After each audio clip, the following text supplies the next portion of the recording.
Don't forget to receive ad-free versions of The Evolution of Horror. Sign up to our Patreon, patreon.com/Evolution of Horror.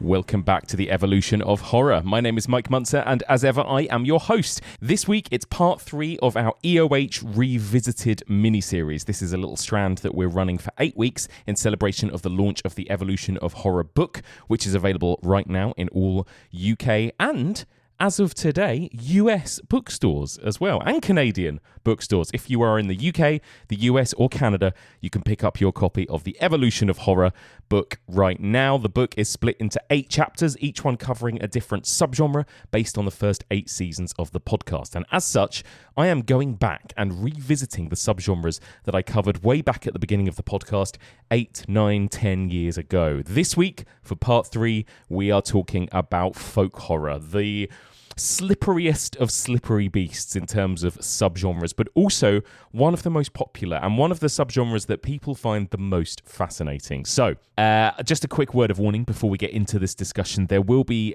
conversations about sexual assault, particularly in the rape revenge kind of offshoot of horror, which we do go into within this conversation.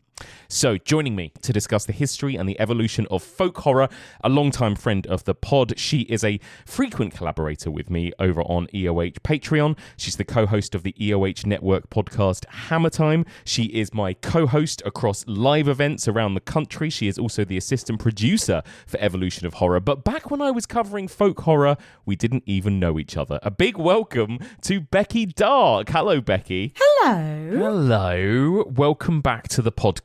We're here to, it feels fitting because it's sort of hotter than the sun out there today. I feel in quite a folk horror place, you know? Yeah. I feel like doing a bit of a picnic at Hanging Rock and just sort of taking myself off beneath, between the rocks out into the landscape, just escaping London in any way I can. Do a little lady faint, like in Picnic at Hanging Rock. God, I feel like I'm in a constant state of lady faint at the moment. Thank God I'm not all trussed up like they are in that film. But need to go do like a rain dance outside or something. That'd be delightful, wouldn't it? But I've been watching a fair few folk horrors in the prep for this chat, and the vast majority of them are sort of there's a hum of heat coming through the screen. Yeah. Stuff like Texas Chainsaw Massacre and Midsummer and all of that kind of thing. It's like definitely Wake in Fright. I feel like I'm living in Wake in Fright. Oh my God, that is exactly it, isn't it? So this is exciting. So, as with the last couple of weeks with my previous couple of guests, back in the day when I covered folk horror on this podcast, which I think was 2018, we might have just met, maybe, but you were not on the podcast back then, right? I was not. I was a lowly listener. You were. Just a fan. I love that. We get sweet comments sometimes from people who, still listen to this podcast from the beginning. And they're like, oh, it's really funny to hear, listener mail come in from listener Becky Darke and stuff like that. And it's like, it's funny that that's still out there in the early seasons of the podcast. Yeah. Yeah. And now I'm an assistant producer and there's no fucking getting away from me. Exactly. Incredible. So yeah, but all of that is to say that we never really got the chance to talk about folk horror together. Honestly. And you were quite excited. You volunteered for this one pretty quickly, didn't you? I volunteered as tribute for this. Basically when you said you were going to do this, which BT dubs is such a good idea. It's been really fun. It's been really fun. Hugely excited about all these revisits. I loved Slashers with Stacey. I loved Ghosts with Adam. I was listening to them saying very clever and insightful things, thinking, oh shit, it's mine coming up. It's your turn to be clever and insightful. But yeah, such a good idea. And I absolutely threw myself in front of folk horror because Zombies was my first season with you. And it means that I never had a chance to talk about what I think might be my favourite subgenre of horror. Wow. I think it is a lot of people's. And it's the one, and I think we've talked about this together maybe somewhere else, maybe on Patreon or something, but it's the season that I still, to this day, get the most correspondence about. It's the season that is my most listened to season in terms of download figures. It's the one that I get asked to talk about the most. It's the one that I get asked to revisit the most. There is such a love and fascination, I think. I think fascination with is folk definitely horror, the thing, isn't it? Right? Yeah, really interesting. And you know, to indulge in my own podcast history for a minute, I remember thinking it was a little bit of a risk doing this as the third season in, because slashers and ghost stories are such clear classic subgenres, really very, very defined, and it would have been very easy to move on to something a little bit more obvious like vampires or zombies, because again, everyone knows what they are, whereas folk horror is much more of a weird thing where, especially back then in 2018, there was even less of an idea of what it was actually, you know. I genuinely, and this is, you know, complete speculation on my part, but I genuinely think that it might have done you and the podcast quite a big favour. Yes. By taking that swing and doing folk horror so early on. Because, as you say, it was so undefined, it's so undefinable, which I know that we'll probably come on to talk about. And, you know, slashers, ghosts, it would have been fantastic if you'd gone straight into vampires or straight into zombies. But I think there's something that maybe slightly marked the evolution of horror out from the saturation of other horror podcasts. And again, this is all speculation and, you know, hindsight and all of that kind of thing.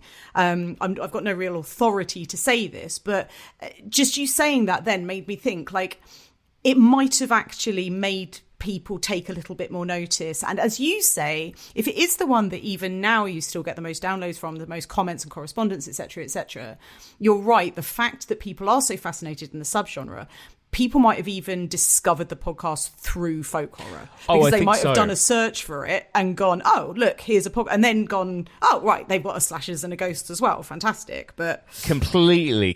I think that's absolutely right. And I think I said this to you when you interviewed me about the book on our online book launch night, which people can still watch on YouTube, I believe. But that folk horror series, I guess with slashers and with ghost stories, I was very much reiterating and revisiting what previous scholars, historians, cinephiles had talked about for centuries, you know, or for decades. You know, we all know that Carol Clover had said most of what was interesting about slashers decades before any of us did. Sure. With folk horror, I think because it was that slightly newer thing, at least the phrase and the definition of it felt slightly newer in terms of becoming a mainstream or a recognizable brand. I think some of what I was doing was I'm not really taking the credit for like defining, you know, coming up with a definition of folk horror or anything like that, because some brilliant people had already done that before me, like Adam Scoville and Jonathan Rigby and Mark Gatiss and others. But I think because it was still relatively fresh and I was maybe bringing slightly my own take on it and suggesting this is what it could be, this is what it could be. As a result of that, folk horror, more than most of the others, there's a couple of other seasons, the Mind and Body one I've had this with too, where people have actively asked if they can quote me for their PhD or for a lecture or for a whatever, you know? So again, I think that is also part of it, was that I slightly jumped on something when it was just on its way to becoming such a moment and a movement, which again was kind of pure luck, really, you know? Yeah, well, absolutely. But I mean, you know, again, is it luck, or was it you sort of having a bit of a it was something Nigel Neal kind of, you know, prescience kind of? I think it was something that really interested me. Folk horror is interesting, like it does everybody. As it does everybody who's into horror. Yeah. But I think what's really nice about that is in 2018, really, we were only just a couple of years into the sort of, in quotes, elevated horror era. Yes. Right? We'd had The Witch in 2015. Yeah. In 2018, we had Hereditary. Yeah. And this was a real kind of moment in horror when actually quite a few subgenres were kind of being revisited and slightly reshaped for modern audiences by filmmakers who were just starting to maybe put out their debut features or debut horror features. And the sort of generation of people that we are as well, really. I found out the other day that Ari Aster is younger than me, which really freaked me out. Yeah, He's I know. 40. Like, what the fuck? But my point being, you know, the other thing about doing folk horror when you did was it wasn't just that it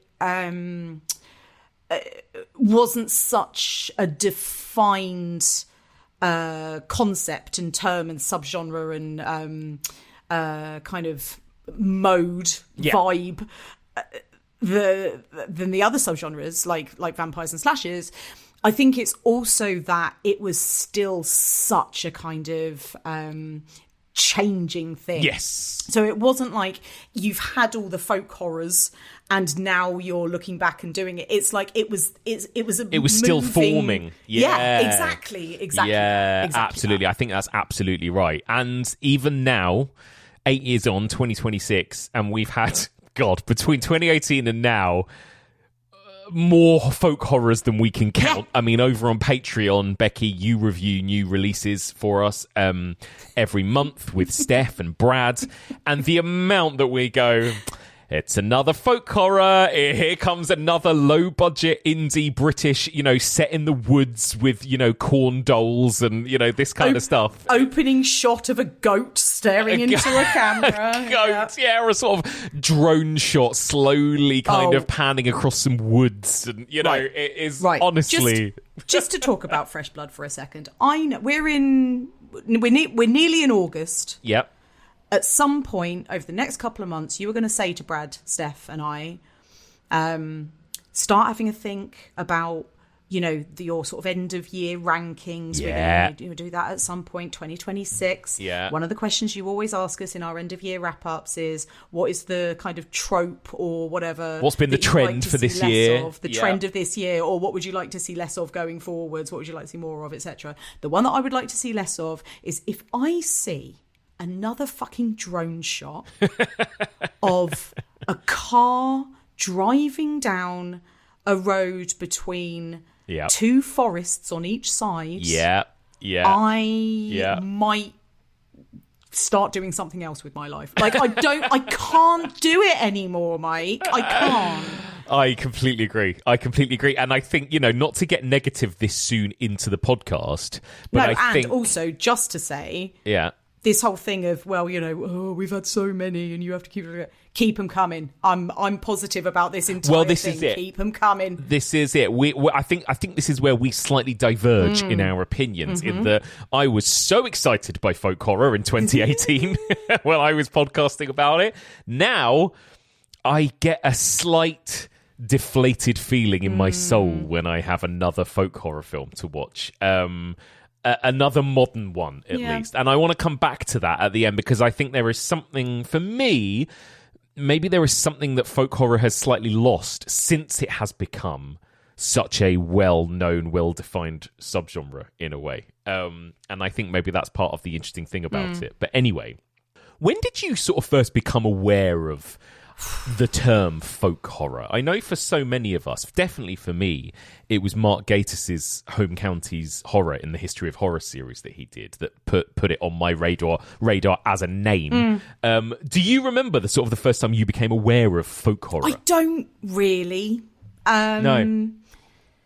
It might have been 1936 when Oscar James Campbell was writing about the origins of Gothic horror literature.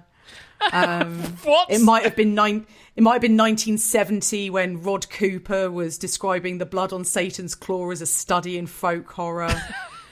Or it might have been 2010 when, Jonathan Rigby used it alongside Mark Gatiss for his History of Horror, Home Counties Horror episode on the BBC. I don't know. It could have been any of those.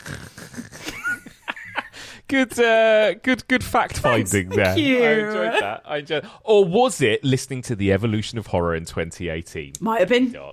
Might have been. I mean, mate, I've slept since then. I don't know. I can't remember. But what I will say is, I think the vast majority of people, certainly from our generation and older, I was aware of folk horror films before I was aware that they were folk horror. Absolutely. That is what again is so interesting about it. And I guess this is probably the case with most subgenres when you think about it. I imagine the term slasher probably wasn't a thing until a few slashers had been made. Sure. And yeah, right. No, nobody was describing Halloween as a slasher. No, exactly. 1978 exactly. Or whatever. But I think with folk horror there is something particularly kind of overt about it because it happened decades arguably after the films. Now I know, as you very smartly and rightly pointed out there, that term has been mentioned throughout 20th century, as early as the 1930s, a publication in the 1970s on the Blood and Satan's Claw.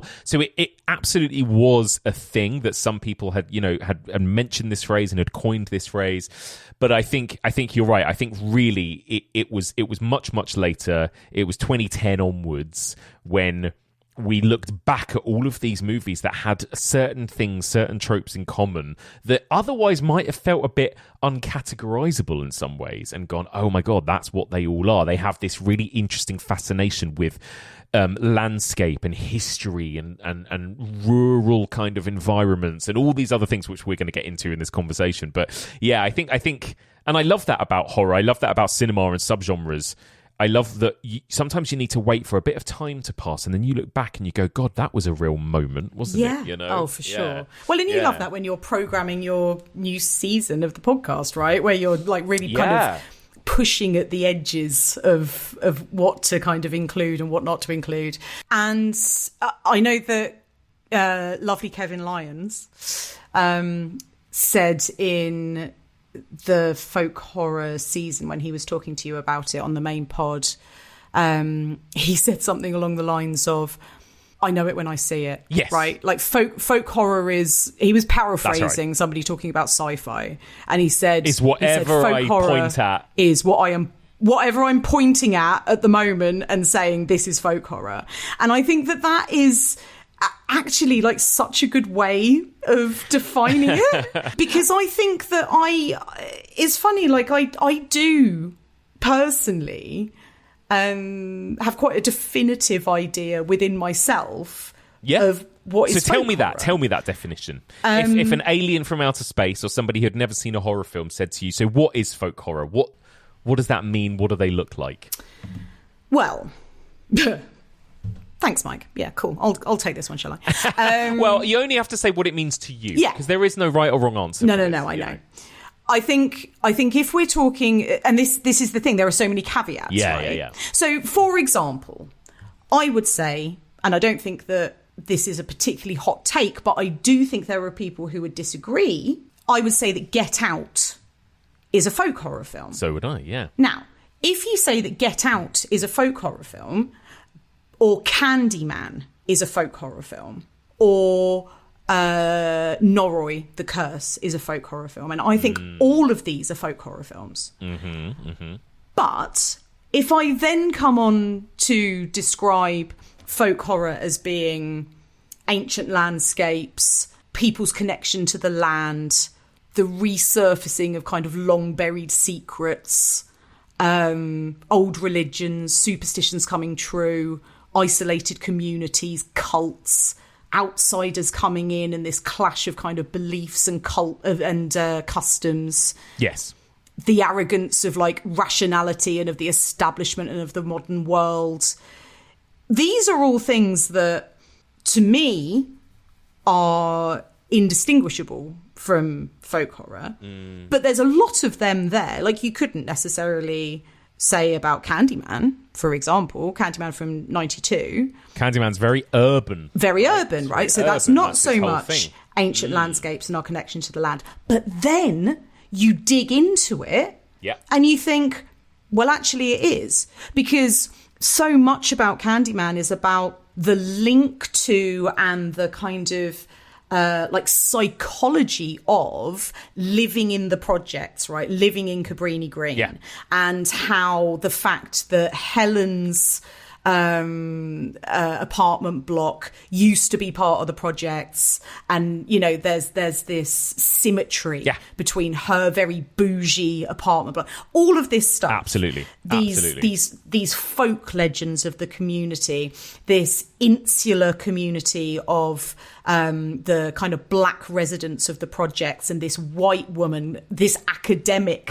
coming in, just like something like Helen is the kind of the urban outsider almost that comes into this community. Not so much the urban outsider, but very much the intellectual outsider, right? And she ends up burning on a big bonfire at the end, right? She's a sacrifice. Exactly. Folk horrors are woods and fields and stone circles and corn dolls and maypoles and cults and naked old people and sacrifice and all of that kind of stuff. But what I find so fascinating about it is that actually once you develop an understanding of the tropes and those through lines that people start attributing to certain films, I don't find it a stretch when people say, oh, well, everything's a folk horror film nowadays. It's like, no, that's actually not true. Like, there are certain films that may not immediately appear to be folk horror films. And then actually, unlike if you're in a folk horror film and you're having to dig beneath the surface to go through all these layers to find all this stuff, you actually just scratch the surface, and this suddenly is like, oh yeah, shit, actually this is this thing. So, and the other thing about it is, if you're talking about something like slashers, there's something quite Western about a slasher. Probably not with vampires are all over the place, but there are certain subgenres that are slightly more rooted in place, whereas what I love so much about folk horror is that, again, once you start identifying those themes that run through them, you can pick them out from every country, every culture, everyone kind of grappling with their own superstitions and cultures and like folk stories and all of that kind of thing. And there is every subgenre that I try and explore. I try and explore the heart of what is the fear. What is the thing about this particular subgenre that scares us? What is it getting to the nub of that innately unnerves us? I think with slashers there is a kind of morality, right? Of if you misbehave, you will be punished in the most violent way imaginable. Your insides will suddenly be on the outside, right? There is a kind of abject fear in slashers. I think with ghost stories there is something almost in our lizard brain of like, something is in the dark in the corner of the room watching us, or we're not alone or something. Just a very, very primal fear. I think that probably can be applied to stuff like Nature Bites Back kind of movies as well. And, recently my Man-Made Monster season very much, I think, gets to the heart of fear of progress, fear of technology, fear of messing with science and things, right? Definitely. And your home invasion, it's that fear of something coming into your own safe space, right? Penetrating your safe space, right? And, zombie movies, I think there's quite a clear a sort of almost societal collapse fear, something bigger, right? Mm-hmm. Something about humanity itself being wiped out and society and normality as we know it ceasing to be. What is it about folk horror? What is the fear that folk horror kind of gets to the nub of, do you think? I think it slightly depends on what side of folk horror you're on. Because I think that, say you're somebody who does live in a rural community, I think that folk horror really taps into social anxieties about the encroachment of the urban on the rural, right? This kind of never-ending progress, this industrialization, this idea of the modern world spinning out of control and trampling all over our land.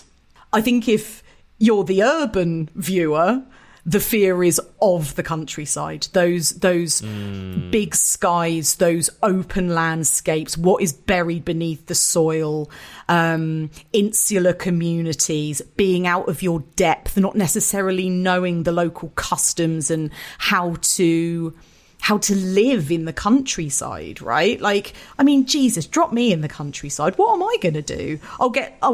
If I haven't got signal on my phone, I'm going to get lost and run out of water, and I'll be dead in about 48 hours, trampled by, a stampede of cattle, like whatever. Yeah. So I think that it plays on a kind of dual fear, both of modernity running amok, and also of what happens if modernity and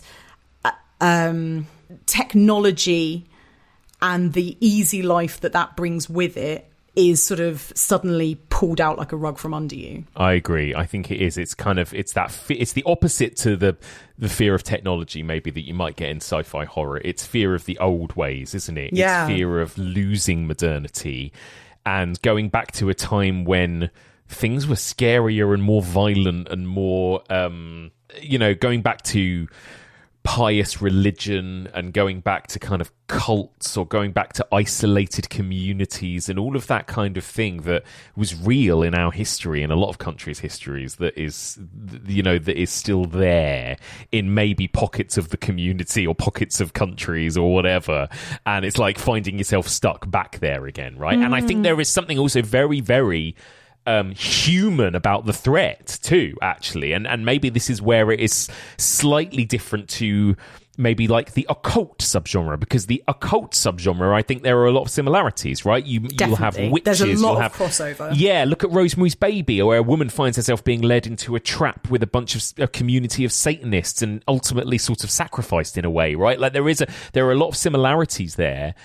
But I think there is a difference to me in that most of the time, not exclusively, but most of the time, the threat in folk horror isn't the devil, isn't demons and supernatural things. It can be, but I think for me, what really scares me about folk horror is that idea of kind of true believers, of people with kind of different ways of life, different customs, who truly believe that what they're doing is right, and there is a whole community of them rather than a slasher killer, a monster, right? Sure. And there's nothing you can do about it in a way, right? Yeah. And there is something quite nihilistic. I mean, look at the end of The Wicker Man. There's something very nihilistic about it, I think. There's something quite godless about folk horror, which you don't get in occult, because often it kind of suggests the devil is real and therefore God is real. It hinges on sort of Western religion in a lot of ways. Yeah, it does. You don't get that with ghosts, because there is something almost quite life affirming about ghosts ultimately, and that you go on maybe after death, right? Folk horror, Edward Woodward dies and that island may never get their apples, the end, right? And it's like, Jesus Christ, Witchfinder General, the ending of that. Like, these movies have like dark, nihilistic, quite cruel endings, I think, I think what's really interesting about what you just said about, being afraid of the old ways. I think that is something that is captured within the films, this idea of paganism, of a certain kind of unpredictability about like the conspiracies as well. Like that's the thing about these communities that you're talking about, this idea of these pious beliefs, these cults, is it's not just one person with a vendetta or a grudge or, a psychopathy. It is this conspiracy, this idea that quite often in folk horror the victim is lured in purposefully, or even if it's not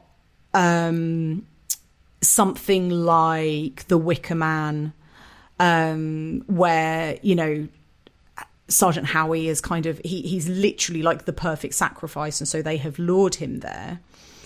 The Witches, like Hammer's The Witches, is another example of this, where they sort of set their sights on somebody specific so that they can bring you in, and that there's this sort of village or town or island-wide conspiracy amongst all of the kind of folk. Well, going back to Get Out, that is Get Out too, right? Perfect. That's what happens to Chris's character. Perfect. He is lured into that white suburban community and ultimately sacrificed, essentially, right? But he's fucking not, though, does he? Because he gets away.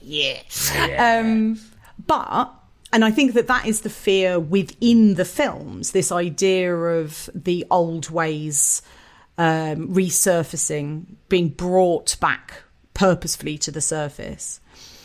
But I think as the audience, there's something about the two periods of when folk horrors had its big peaks. So we're talking like the 70s and kind of the 2000s and beyond. 2010s, yeah, absolutely. That actually there's something about us as an audience and as about horror fans and about society at large, actually, of almost a yearning for the past because of the type of times that we are living in. And so I think that there's something there that kind of explains why folk horror has its popularity when it does. And then it always turns it on its head and scares the shit out of us. And I really love it for that. Yeah, completely. I agree. And I think, so, we've been talking for half an hour already about just trying to define this subgenre, right? Like these various different tropes.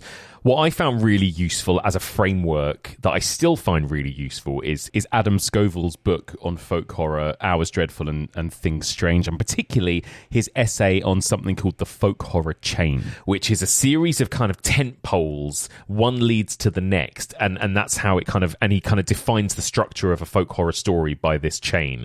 So you start with an isolated landscape in some way. So that could be Summer Isle. It could literally be a community that is cut off from the rest of the world. It could be something a little more interestingly a spin on it, like Cabrini Green, a ghetto or something like that, right, in an urban area. It could just be a white middle-class suburban kind of area like in Get Out, whatever. You've got outsiders coming into that isolated area in some form or another. But the people that live in that isolated area have skewed beliefs and traditions because they are isolated from the rest of the world. So again, you think of Cabrini Green, you think of Midsommar, you think of all these other things.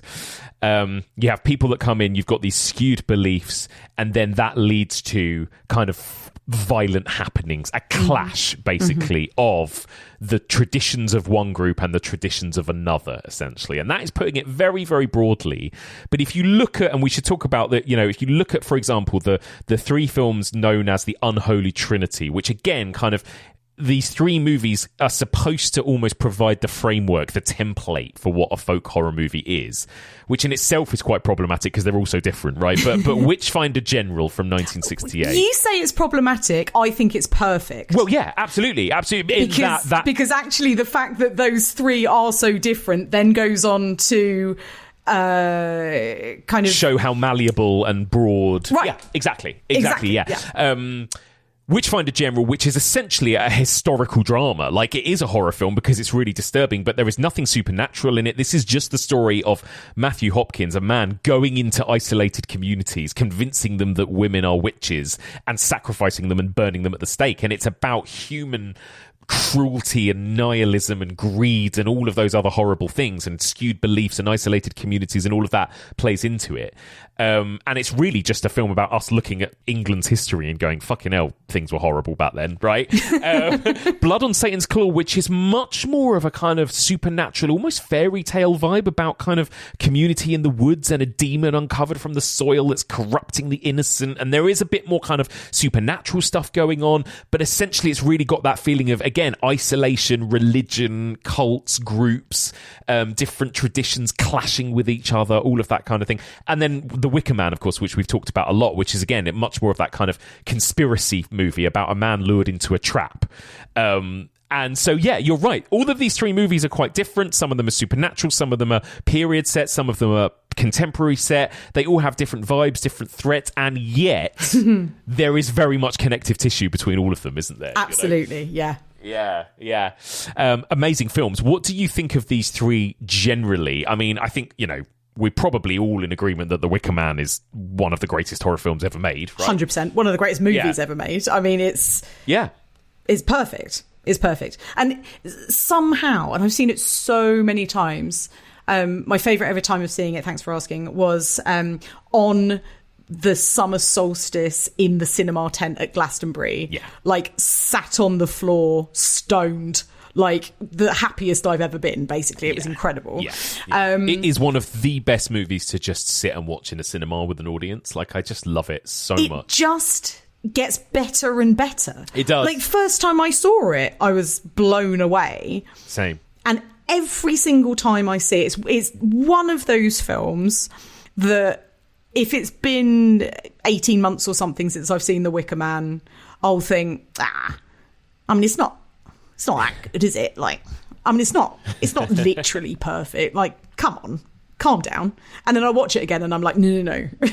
It's literally perfect. It is perfect. It is absolutely perfect. Yeah, the dialogue, the music, the tone, and what an assured, confident film it is, because it really doesn't give you any horror, in the classic traditional sense of the word, for the bulk of the movie. And yet it just relies on you feeling that sense of threat and danger and dread that is just bubbling under the surface, while all of this, like, quite whimsical, kind of fun, frolicky stuff is going on the surface, and yet you feel it, don't you? You absolutely It reminds me of the way The Shining, another perfect horror film, makes me feel. That, again, you're just kind of watching people, witnessing people kind of going about their stuff, right? Like The Wicker Man, Sergeant Howie, there's a missing girl, sort of, and Sergeant Howie is on the island looking for a missing girl, and he's going around and he's questioning people, and things are getting increasingly more odd and concerning, and then threatening, and then there's an incredible, violent, terrifying, grim finale. The Shining is really similar in that for so much of it, you're just watching these people looking after a big empty hotel. Yeah. But you keep getting these hints at there being something very, very wrong. Well, yeah, absolutely.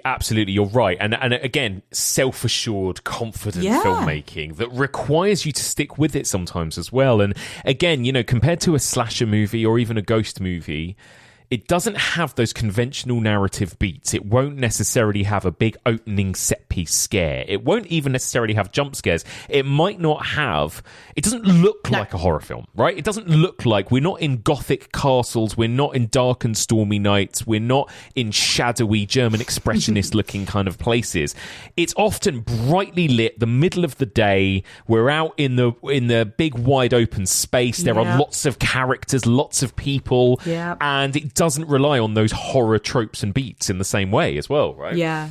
And actually, the lots of people thing so often with folk horror, especially in something like The Wicker Man, if you're talking about these communities and these conspiracies, the lots of people sows so much distrust and dread because every single person, with whatever protagonist comes across, you very quickly realise that as a viewer, you don't know who to trust. Yeah. And that is such an incredible device of like getting your back up and making your hairs stand on end, because every time Howie, encounters somebody new, you think, they seem really nice. But you soon realise that you can't trust anybody, just as he soon realises it. And I love that. Yeah, it is incredible. Blood on Satan's Claw. Look. Beautiful film, right? Absolutely beautiful film. The Wicker Man is a perfect movie and is objectively the best of the Unholy Trinity. Blood on Satan's Claw is my favourite of the Unholy Trinity. Wow. I absolutely adore this film. The way Piers Haggard directs it is just gorgeous, isn't it? It is stunning. It's stunning. And You've mentioned a couple of times about the kind of musical element of folk horror. Very important. Really important. And actually, when we did our quiz at Picture House Central a couple of weeks ago for your book launch, the music round was the folk horror round. That's right. And you're allowed 10 questions, right?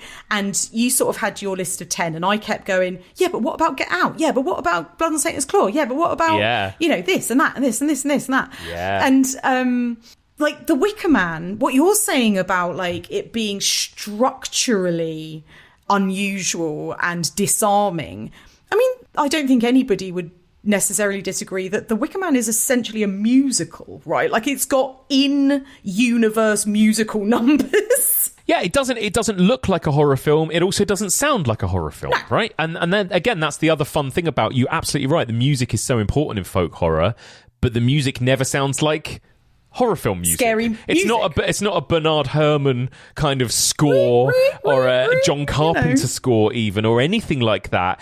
It's, again, it's kind of frolicky, whimsical, you know, it might be a bit sad, but other than that, it's like, it's folk music, right? Again, there's something so interesting that I think we all find really interesting in the horror world, in the horror community, about how unlike traditional horror, folk horror is in almost every way. Yeah. You know? It kind of like stealth scares you. Yes. It like gets under your skin, and all of a sudden, even though, as you say, there's not necessarily a violent murder every 15 minutes to keep you interested, there's not necessarily dark and stormy nights and, you know, dripping dungeons and stuff, there's not necessarily big monsters. Sometimes there are, but not always. And yet, you know, I've said so many times that for a horror film to really kind of get into the upper echelons of my faves, it needs to scare the shit out of me. And what I love so much about folk horror is that they scare the shit out of me, and for the majority of the time I can't put my finger on why. And I love that. And there was so Ashleen Clarke's right, get ready, because just like I did on Fresh Blood, I'm going to butcher this.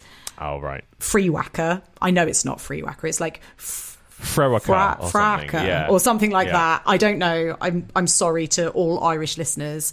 But that film, and I know that it's extremely trope heavy, but that was a modern folk horror film that for me used a lot of the folk horror tropes that have been established over the years in such an effective way. And the reason that I loved it as much as I did is because it did what films like The Wicker Man and Blood on Satan's Claw do to me, which it's like there isn't necessarily anything overtly horrifying on screen for the majority of the runtime, and yet it really got under my skin. And by the end of it, I was like looking around my room, being a bit scared that there were some, I don't know, weird runes around the doors and that kind of thing. Like, yeah, I agree. I mean, folk horror scares me. For me personally, it's the non-supernatural, more human ones that scare me more. The Wicker Man genuinely terrifies me in a way, and that idea of kind of dogged belief, it scares me in any context, and as does just that idea of kind of old ways and traditions as well, you know, before civilization. I think one of the reasons Blood on Satan's Claw is my favourite, it's a little bit like the Batmans, right? Like, I know that Batman Forever isn't the best Batman, but it's my favourite Batman. I know that Blood on Satan's Claw isn't the best of the Unholy Trilogy, but it's my favourite. And I think for me, the ones that I often really enjoy are when you do get that crossover of, exactly as you're saying, the human horror, that pious belief, that that sort of zealot approach to belief, and with a sprinkling of genuine supernatural as well. And I think this is where the crossover between folk horror and occult is maybe its most obvious, is when you kind of get the cult, but also the thing that the cult is worshipping is true. So I love that in Blood on Satan's Claw there actually is a demon who is harvesting young kids so it can grow its skin on them and then like reconstitute itself. Totally, yeah, I agree. And I think for me there's something about what for me we lose slightly in modern folk horror is something a little bit more superficial for me that I can't quite put my finger on, but there's something so authentic about the 70s ones and a handful of the modern ones. And it might be as simple and superficial as the fact that a lot of modern ones are shot on digital or something. I don't know. There's a glossiness. That's interesting. When I think of some of my favourite folk horror films of the last sort of 20 years or so, The Witch obviously immediately springs to mind, and Robert Eggers has as we know, a kind of absolute pious, obsession with authenticity, and everything about that movie feels like it feels like that movie has been dug up from the 17th century in a way, and that in itself scares me. Like the type of stringed instruments used, the production design, and it's not I'm not alone in saying this. It's not the witch that scares me in The Witch. It's the family. It's the pious family, and it's the way that this is how people used to live back then that absolutely terrifies me. It's fucking Jacob of Mercy, the most Kate. Clickety clackety, clickety clackety. Fuck's sake. I love those little kids. I fucking love them, and I fucking hate I'll never them. forget my chat about that film with Louise, and she so perfectly described them as looking like those little things that sit on top of toilet rolls in your nan's house. So good. But there is this almost links back to the conversation I had recently on Patreon about liminal horror, but there's something about kind of analog technology that gets to me more about folk horror. It's the reason that The Witch works on me. It's the reason that obviously the Blair Witch Project works on me. Yeah. And it's the reason that the 70s ones work on me more than the modern ones, is that I want them to feel old. I want them to feel like artifacts as well, in a weird way. Yeah, I completely get that. Yeah. Is there something as well, I wonder if you're touching on something here about folk horror specifically as a subgenre, where, because it isn't really a genre, right? It's not. It's a bit like found footage. Yeah, it's a format. In that found footage isn't a genre, it's a mode. It's a mode, right? Yeah, because you're right, because you can get found footage zombie films, you get found footage witch films, you get found footage slasher films, yeah. And that's kind of the same with folk horror, right? You can get you can get folk horror vampire films, you can get folk horror ghost films, etc., etc. Yeah.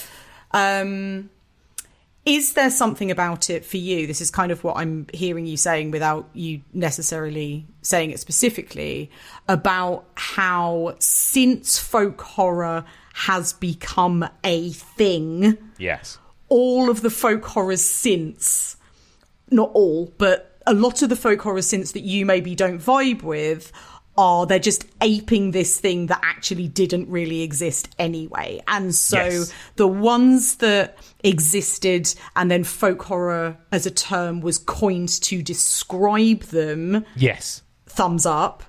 And anything after that have seen those tropes and seen those sort of ways of filmmaking, ways of telling a story, like aesthetics and motifs. Yes. You're just like, well, you're not a folk horror film, or you're not a good folk horror film, because actually you're just you're creating yourself to be a folk horror film, and therefore you're not a folk horror film. I think so. And it's a very wanky, pretentious thing of me to say, but there is something to me about the authenticity of those movies when they were just telling. And we're going to get into it in a minute, but there was such a wave of movies all doing similar things in the 70s, not necessarily purposefully, doing it for cynical reasons because that was a trend at the time. It's just these are the stories that people were telling for whatever reason. Now it's very much like folk horror's a thing. Let's make a folk horror. Let's make a folk horror film. There are some that I absolutely love from the last 10 years. But Mark Gatiss, when he came on this podcast and I asked him about this, he really laid into Midsommar, for example. And I like Midsommar, but he sort of said, me too. It's just such a cynical, pretentious rehash of The Wicker Man, and it is just The Wicker Man beat for beat. And he's kind of right in a way. I mean, it's still really enjoyable and I love it, but narrative structure-wise, it is The Wicker Man in a lot of ways, isn't it? But oh no, you're looking like you disagree with that. I'm pulling. I'm not sure I do agree with that, to be honest. I can understand why people wouldn't like it for being a cynical cash-in on the folk horror trend. I don't think it's beat for beat the Wicker Man. Okay, but yeah, I think I can understand why people think that is a pretty that there is something missing from maybe these other sort of slightly older I get it. movies. Yeah, I absolutely get it. Yeah, 100%.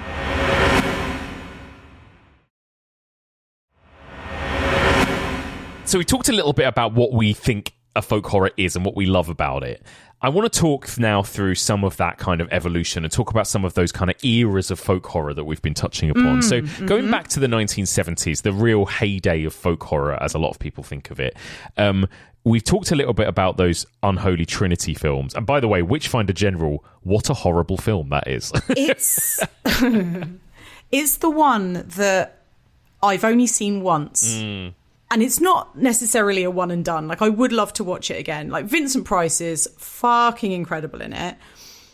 And it's an amazing film. And I think that Michael Reeves was doing something really important with. There's something about these 70s films that are a bit of a kind of reaction to stuff like Hammer and like Amicus and stuff, that old gothic. Yeah. Those gothic tropes of the kind of 50s and 60s in Britain. And there was almost this kind of new wave in the early 70s of horror filmmakers who wanted to tell different stories, and not necessarily contemporary stories in the fact that they are telling stories about the early 70s, you know. Witchfinder General absolutely isn't. But also there's something very much at the root of it around the kind of social anxieties of the early 70s. It's set, obviously, during the English Civil War. At the time, there was a lot everywhere about like the Vietnam War. There's some sort of like violence in the film that's sort of rooted in that, as well as sort of trying to get these contemporary ideas around across around a very sort of old like period set story. But it's something about the 70s and those films that were being made. And I think all three of the Unholy Trilogy, probably most the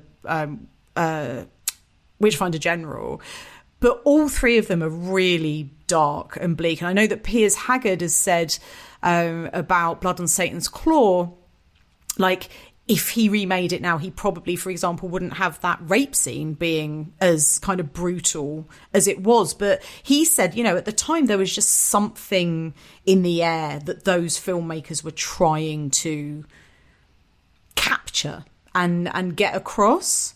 Well, I think sexual violence actually does play quite a big part in folk horror. We'll talk about it now with some of these other movies and some of these kind of offshoots potentially of folk horror. But it's absolutely there in Witchfinder General. It's absolutely there in Blood on Satan's Claw.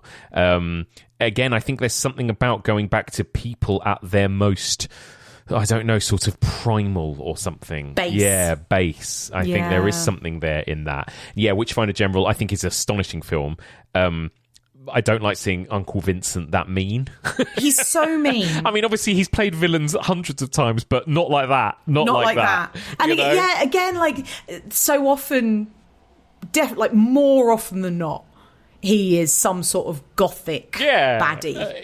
He's a villain with a twinkle in his eye, you know. 100%. 100%. There's a campness almost. Yeah. And I know that there's no twinkle, there's no campness in this movie, you know. Oh, not an iota of twinkle in his eye. That incredible ending. You took her from me. You took her from me. Like, and as I say, I've seen The Wicker Man so many times, Blood on Satan's Claw so many times. I've seen The Witchfinder General once because it fucked me up.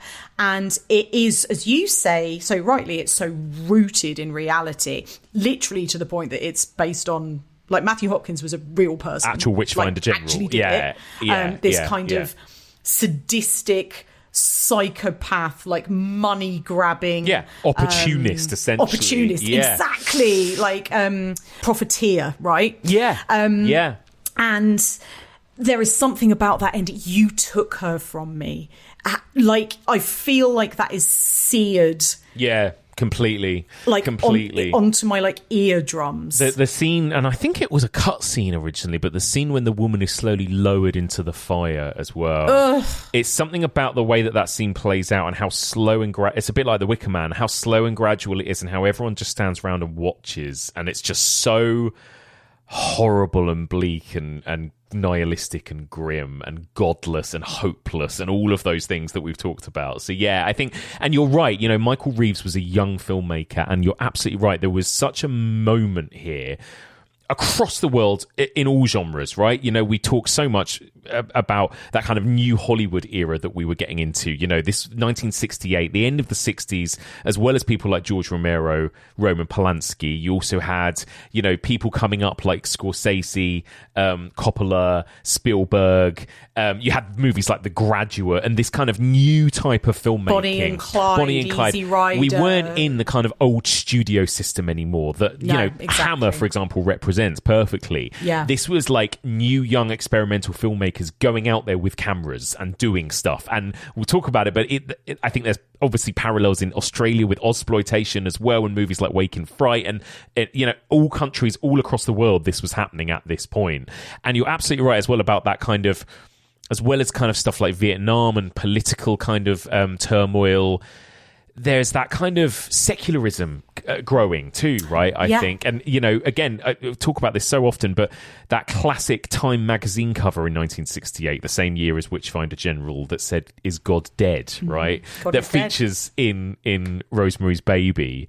That idea of like young people rejecting religion, rejecting all of those kind of societal norms. So I think what you get with folk horror is it's not like a fear of the devil or anything. It's not like a good versus evil story like you get in The Exorcist. With folk horror, it's somewhat more nuanced and somewhat bleaker and messier and more human. But often these movies that are made by young up-and-coming filmmakers, there is a fear of the elders, the fear of the old ways, a fear of organised religion and what that means and what that leads to. But then also equally, there is, you could look at it in the other way too, which is a kind of the dark side of the hippie movement in a way. When you look at movies like Blood on Satan's Claw about all of the youths of a village becoming Satanists and gang rapes and all of that kind of thing, that's almost like the most kind of grotesque genre version of reflecting sort of the older generation's fear of what young people are becoming, you know? There's the incredible documentary Woodlands, Darke and Days Bewitched from Severin Films, and it's Kayla Janice. Yeah. 3 delightful hours, I must say. I have watched it 1.5 times in preparation for this. But one of the things, coming back to what you were saying about kind of the fear of the youth, is this beautiful phrase used in the opening moments of the documentary, which is the darkness in child's play. Yeah. Or the darkness in children's play. Yeah. And there's a moment in Witchfinder General where there is a little circle of children who are cooking potatoes in the ashes of where the woman has been burned alive as a witch. And there's so much, I think, and the darkness in children's play, again, Blood on Satan's Claw, or even The Wicker Man, the fact that the little girl who's meant to be missing, Rowan Morrison. Rowan. I was going to say Reagan, and I knew that wasn't right. Rowan, she's in on it, right? She's in on it all the time. And so there's all... And then you follow that beautiful little through line through to the stuff that is talked about so often on podcasts like Scarred for Life. This idea of kids' TV of like the 70s being absolutely fucking terrifying. Absolutely. So as well as these films, we had, you're absolutely right, TV shows like The Owl Service, like Children of the Stones, even certain episodes and series of Doctor Who. The Demons, Doctor Who. Yeah, exactly. Then we had kind of all of these kind of really interesting sort of TV movies and TV specials. Also, sorry, just to quickly, before you move on from the kids bit, there's an amazing, I can't remember who it is, but somebody in that big documentary is like really freaked out by Bagpuss, which I find really cute.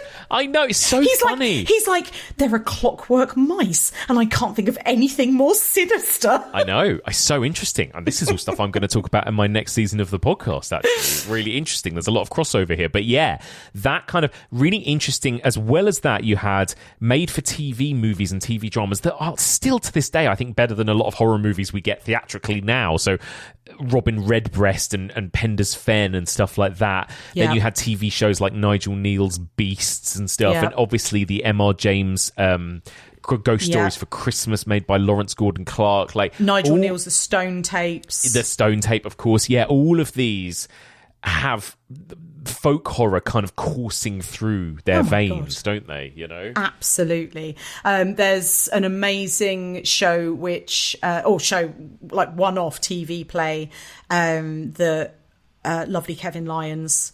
That's how I describe him now. Like, his name isn't just Kevin Lyons, just lovely Kevin Lyons, because he's my wonderful co-host over on Hammer Time.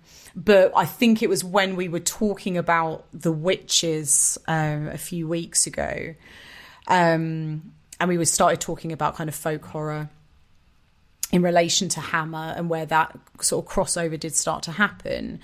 And although, again, we keep pointing out on the podcast, like, folk horror wasn't a thing, though. Like, this is very much retrofitted. Yes. But he's introduced me to this thing called Murren. Yes. And it's a TV play, 70s. It's about a vet who kind of moves to a small village community, tick, tick, tick. There's a load of local suspicion. They think a woman is a witch, tick, tick, tick. This is all the boxes, right? And Murren at one point says, and this is again something that has been picked up as almost being this kind of rally cry of folk horror, we don't go back.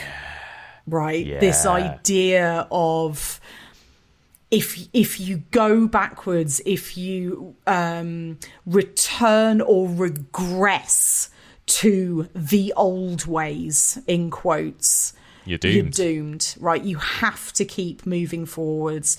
And that might not always be perfect, but we don't go back. And I love that. I love that even then, before folk horror was really coined, they were kind of, I don't know, weaving these concepts that would then go on to just like underline everything that we're talking about. Well, it's true. And again, I think that really does come down to the political moment that was happening in the 60s and 70s, and has also happened in the last 10 years as well. And not to get too into all of that stuff, but the idea of people like us would call ourselves progressives, right? We believe in progress. We don't believe in going backwards. But then there are certain pretty considerable chunks of the Western world, in the UK and the US particularly, that are like, let's make this country great again. Let's go back. Let's take back control. Let's go back to when things were better back then. And so often that has quite dark connotations of taking away rights, freedom. This is exactly what I was going to say, taking away liberalism and liberation, essentially. The irony of it is those of us who do consider ourselves progressives would usually say, don't go back. Let's continue the progress in terms of, and we're not talking about fracking and AI and all of that sort of thing. We are talking about, that's another whole we're fear. Talking about exactly. Human rights and respect for your fellow humans. Yeah. The irony being, don't go back. well, now I would quite like to go back, please, to when, like, Roe versus Wade was a thing, for example. Yeah, well, it's a very specific, it's like going back to, like, the 90s, basically. Let's have the Spice Girls at number 1 again, and let's have abortion rights for everybody. Call me crazy. I know, exactly. Nostalgia, right? There is nostalgia is such a thing over the last 10 years, and I think that coincides. Well, and nostalgia is always at its highest during the rise of fascism, I will just say. Yeah, exactly. There you go. So again, in what is obviously remembered as quite a politically tumultuous time, particularly in the US, but everywhere really, through the sort of late 60s and 70s, there was this kind of really interesting trend of horror, right? That was about the fear of going back, the fear of the old, the fear of anti-progression in a way, right? Really interesting. That's right. And again, all of those things, all of those movies, those TV shows of this time, so good. We've mainly talked about the British stuff so far, which is really interesting. Let's go a little further afield and talk about some international stuff. Texas Chainsaw Massacre. Well, and first of all, though, can we start by going pre-70s? Oh, fine. There's some really interesting stuff going all the way back to silent cinema, of course. Movies like Haxan, and stuff from around the world, obviously, as well. Because I think people do think about folk horror as being predominantly British, maybe because of that unholy trilogy. But when you start to look at what else could be considered folk horror, you go, oh my God. Look at Ingmar Bergman. Look at Oni Barbar. Look at, Night of the Hunter. Look at, like, all of these kind Kuroneko, exactly. Look at these brilliant films. Oh my God. Women that are doing their own spin on folk Woman horror. in the Dunes, Mike. Woman in the Dunes, yeah. The White Reindeer. I mean, there are so many that, again, none of these movies, like you've mentioned, were made to be quote-unquote folk horrors. A lot of them, actually, not even horror or not even designed as genre movies. Some of them more on the kind of art house side of things, right? I think particularly the films of Ingmar Bergman. But of course, there is a through line when we get to the Hicksploitation era in America, in that Ingmar Bergman's The Virgin Spring is essentially a rape revenge movie that was then remade by Wes Craven as Last House on the Left, right, as well. Which BT Dubs, not to get ahead of ourselves, was very much in the contention for being one of my favourite folk horror films. Right, exactly. And again, not a movie people would immediately think as folk horror, but I think we're connecting all these dots with red thread deliberately because it's so interesting, right? Yeah, look, I'm Charlie Day in my, my room with all my stuff. Exactly. I know you're a big Japanese and Asian cinema fan. Oni Barbar. Don't. Becky How dare Darke. you? How dare you even bring it up to me right now? That film is one that I came to late. I think I had seen it by the time I did the folk horror series on the podcast, but I was in my late 20s at least before I discovered that movie. And I think I picked up a gorgeous Blu-ray of it at the BFI. Yeah. And I was like, where has this movie been my whole life? Michael Muncer. Unbelievable. It is unbelievable. Yeah. But I'm going to be controversial. Yeah. I prefer Kuroneko. Yeah, I mean, it's so funny because we always have these conversations and I will mention a bunch of films and you'll go, and Kuroneko. Don't forget Kuroneko. Don't fucking forget it. Look, a mother and a daughter, rape victims, turn into ghost cats. And lure samurai into their little ghost hut in the bamboo woods and fucking kill him. Like, come on. I need to give that a rewatch because it's a bit of a blur for me now. I haven't seen it since 2018 when I covered it on the folk horror series. I remember a lot of beautiful billowing curtains. So many beautiful, look.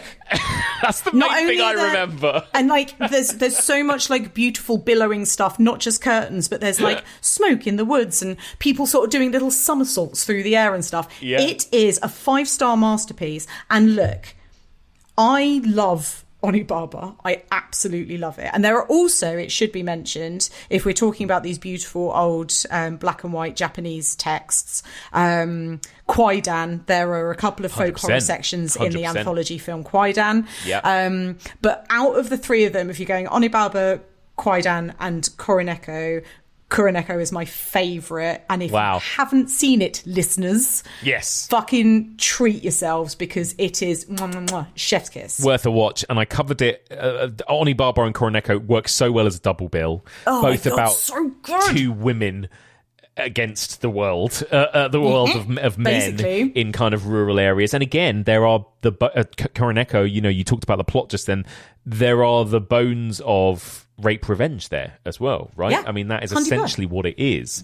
Rape revenge comes into a lot of these older kind of proto-folk horrors in a really interesting way, I think. I would also like to say that just now, when we were talking about The Virgin Spring and Last House on the Left, and I said that I was considering on having Last House on the Left in my favourite folk horrors of all time, I was thinking of I Spit on Your Grave. Ah, yeah. I misspoke slightly. Okay. I'm not sure that I do. But you do also love Last House on the Left, don't you? I love Last House on the Left.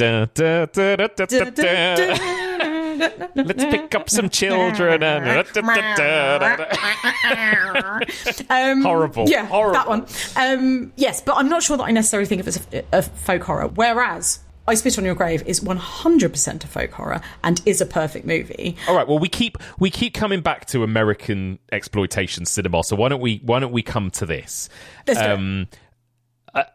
American folk horror generally is really interesting, I think, in comparison to British folk horror, right?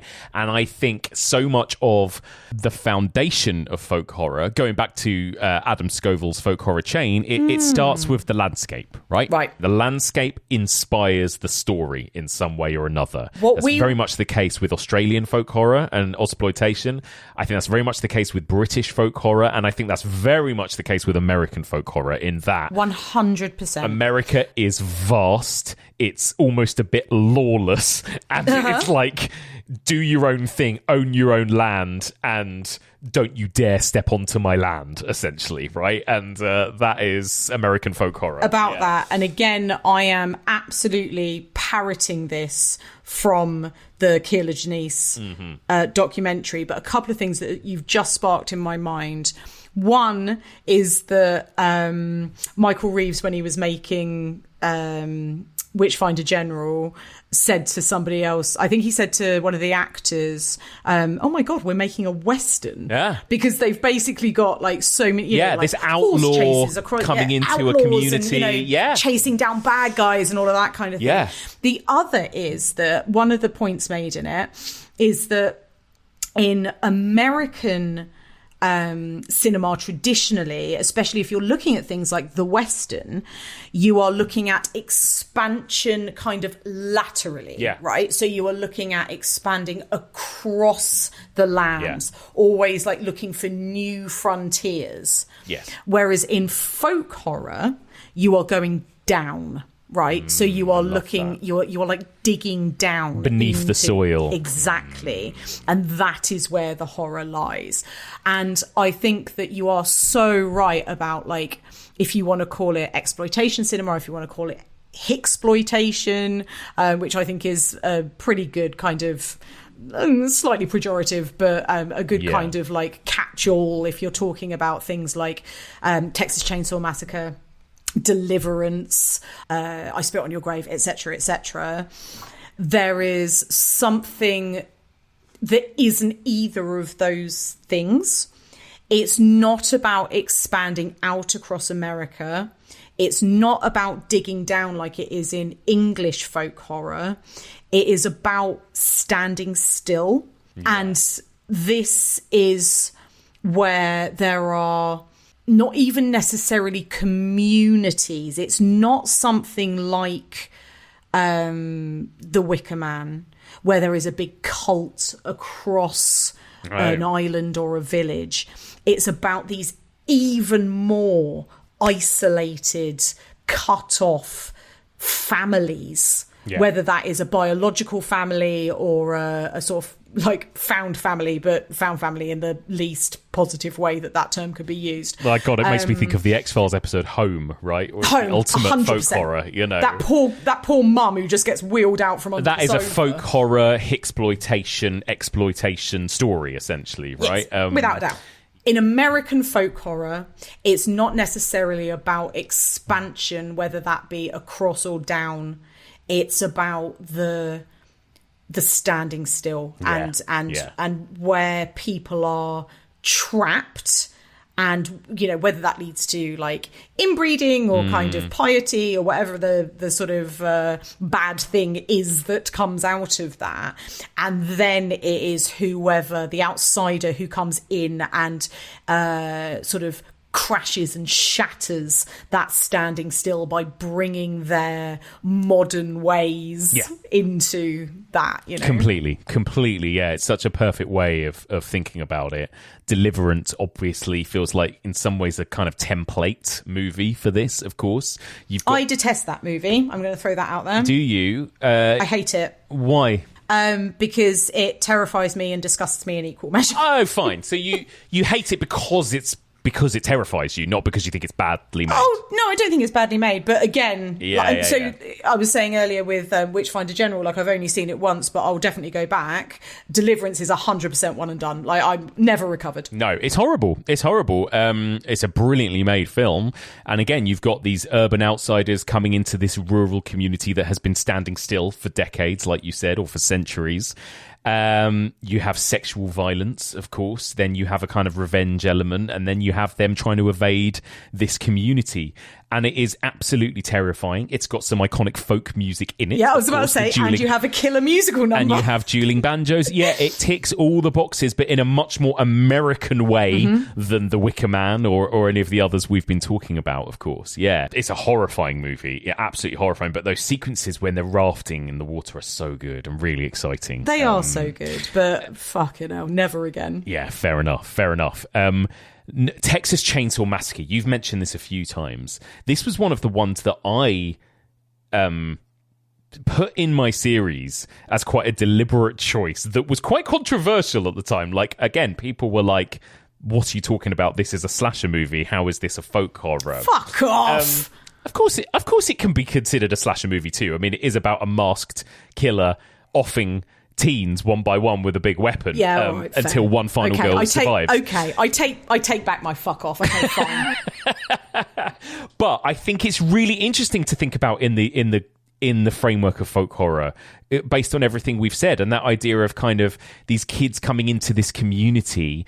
That thing you said, Becky, about people standing still. I mean, that's what this family are doing, right? Like that brilliant kind of sequence with the scary hitchhiker who they talk about working in the slaughterhouse, and they're like, you know, we don't forget the mechanization. That's right. We do things the old way with a sledgehammer, you know. And they are a community being left behind. It's what the Peter Gabriel song's about. Did you know that? Yeah, exactly. Yeah. They are a community being left behind by progress happening everywhere else around the country, and mechanization and industrialization, and they are left with nothing. It genuinely doesn't get more folk horror than that. Like, it's not just the fact that, it's, you know, an isolated community and some outsiders come in and get killed.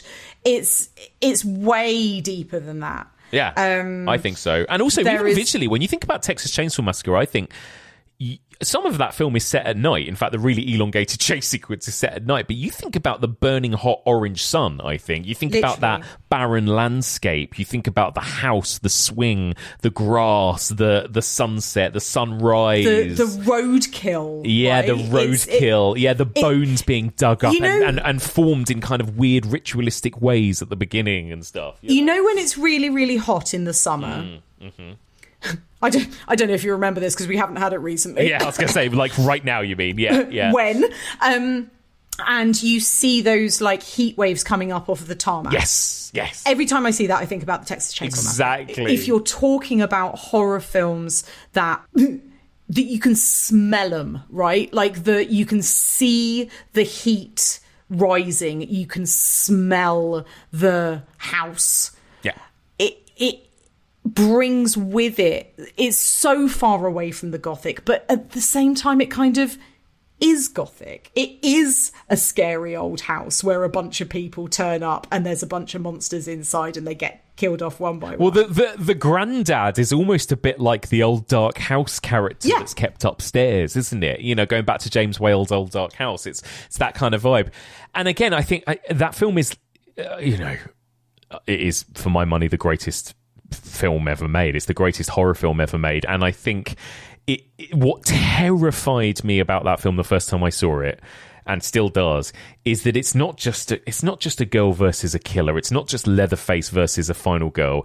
It's the moment when every time she thinks she's reached some sort of, safety, someone else is in on it and drags her back in. And again, that feeling of being trapped within a community who all want you dead or want you sacrificed or want you tortured or tormented in some way. Absolutely. Is what makes that so scary to me. And what you were saying about the family's pushback against modernity, it's what, again, sort of defines folk horror in so many ways. This community, for want of a better word, who is going back to the old ways. They refuse to leave paganism behind, or they refuse to leave the old gods behind, or they refuse to leave the old ways behind, the old technologies, etc., etc. And how that pushes up and clashes with the outsiders who are coming in and bringing with them, there's an actual kind of mechanized slaughterhouse down the road. Like, why don't you just do that? It's like, no, we do it the old way. And then, of course, they're not just using it on animals, right? Like, I mean, it's perfect. It is perfection. It is. Poor Leatherface as well. I mean, he's just trying to get on with his day, and people keep walking into his house. Look. Leatherface is a sweet baby angel, and I won't hear a word said against him. A little bit like Jason Voorhees. He's so beautiful. He's just trying his best with his limited resources. I like that he's a bit gender fluid too, as well. He's super gender fluid. he's the brother, but also he's the mum. Like, why not? And all like oh my God, his frustration when he's just like, I don't understand where all these fucking kids are coming from. Beautiful and it's shot. all not. Oh my God. It's all non-verbal, and that is what's so beautiful about it. What a fucking incredible performance! It is. Gunnar Hansen, unbelievable, and Toby Hooper taking the time in the middle of those sequences. Yeah, you're right, to just give us a long close-up on Leatherface and his eyes flickering and just like hitting his face, and he doesn't know what's going on. I know. It's a perfect movie. Sweet baby. Just leave him alone. Yeah, I always found the other characters, the hitchhiker and the other brother, much scarier than Leatherface. So scary. In that. The hitchhiker is genuinely, for me, the scariest character in that. Yeah. Because, look, not quite to this extreme, but I've met people like that. Yeah. Oh God, 100%. You know, you meet him at festivals and things, right? Dude, that literally. Yeah. Literally, when you find it, we met a couple of them in Liverpool. Do you remember? Yeah, I do remember. They were lovely, actually, and they didn't chainsaw us to death or try to. But we have, even together, encountered people who you're maybe on like a slightly different cultural wavelength to. Yeah. And it was fine. Like, we were all just drinking in a pub. Like, it wasn't a big deal, but also you find yourself in that situation where you are with somebody and you think, oh fuck, like, well, again, what have I gotten myself into? But also, they're probably thinking the same thing. Like, there's just that disconnect. Well, we make jokes about this all the time. It's like a cultural reference point, right? That we talk about the pub in American Werewolf in London. That opening sequence of American Werewolf in London, very much a folk horror sequence, right? Oh my God, 100%. You know, it's Straw Dogs. We didn't mention Straw Dogs, but it's very much there in Straw Dogs as well. You go into this community, you walk into a pub, and everybody looks at you because you are an outsider, right? And there is that complete kind of cultural difference, you know. The piano stop, everybody turns. Again, it's very Western. It's such a trope. Yeah, it is like a saloon It's like the Three Amigos. Yeah, it's really interesting. So yeah, I think, it's there. There is something very real about it even today that you can feel on a very human level, those kind of cultural clashes, I suppose, if you want to put it that way. And actually, you said folk horror is one of your favourite subgenres, and I was a little bit down on it now, but obviously this subgenre does include some of my favourite movies of all time, Texas Chainsaw Massacre being one of them, The Blair Witch Project, and also, can I just make a quick mention to Night of the Hunter, which came out 20 years earlier, which, again, I would kind of classify as ticking a lot of those folk horror boxes, right? You've got this man, very much like a Matthew Hopkins type, who is going from isolated community to isolated community, playing on their beliefs, exploiting religion and beliefs for his own ends, essentially. And it's about that kind of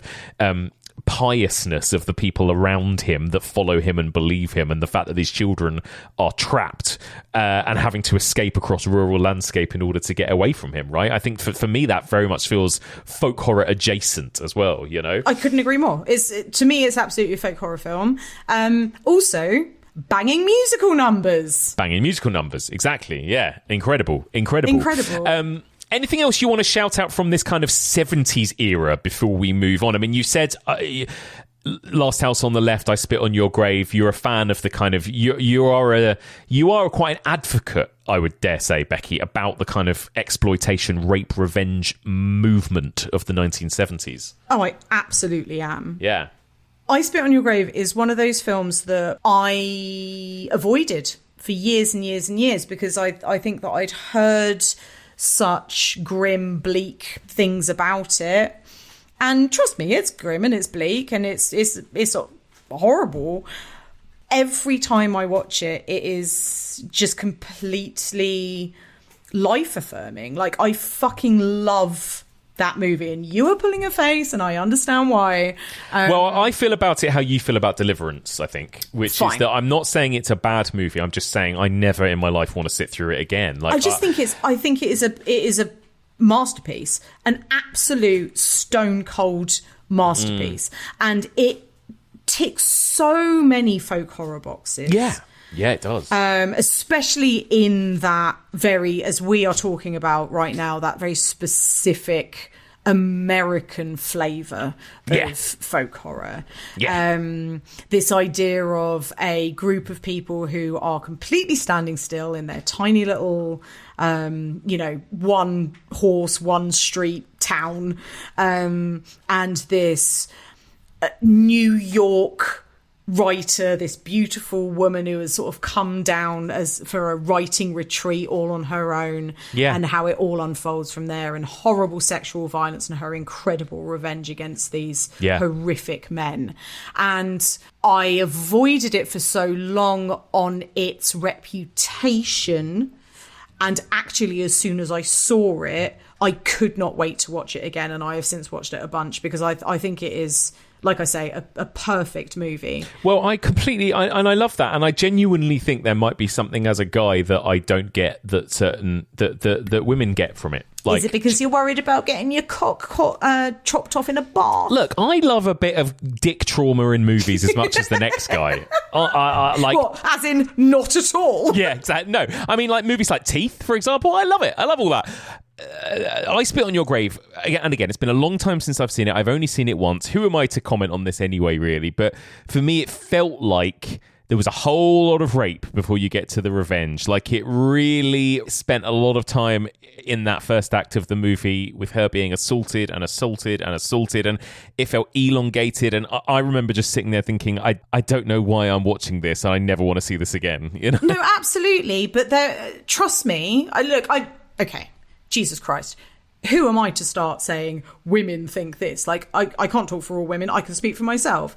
When I watch it, and yes, it is long, harrowing, disgusting, terrifying, everything that it should be. And I think that is why it works for me. Yeah. Because it is just as horrific and terrifying and harrowing as a prolonged sexual assault is and should be. And yeah, I think it is important that these men who are archetypes, like, of course they are. Everybody in this movie is an archetype. And I don't think there's a huge amount of subtext to it. It's all pretty text, right? Yeah. But if we're talking about just the sexual violence, and, you know, I don't want to sit here and defend sexual violence on film just for what it is, but I think that specifically in the case of I Spit on Your Grave, there is a certain brutality and